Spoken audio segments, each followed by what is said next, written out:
কবিতাটির নাম সৎপাত্র, লিখেছেন সুমন রায়। শুনতে পেলাম পোস্টালে তোমার নাকি মেয়ের বিয়ে, গঙ্গারামকে পাত্র পেলে জানতে চাও কেমন ছেলে।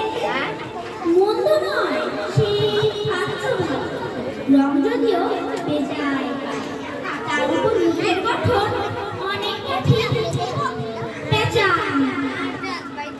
বুদ্ধি বলছে মশাই, ধন্যী ছেলে মিষ্টিবার ব্যক্তিকে সাথে ঘায়েল হয়ে কনিষ্ঠটি তবলা যাত্রা দলে গঙ্গারা কেবল ভোগে দিনের জ্বর উচ্চ বংশধর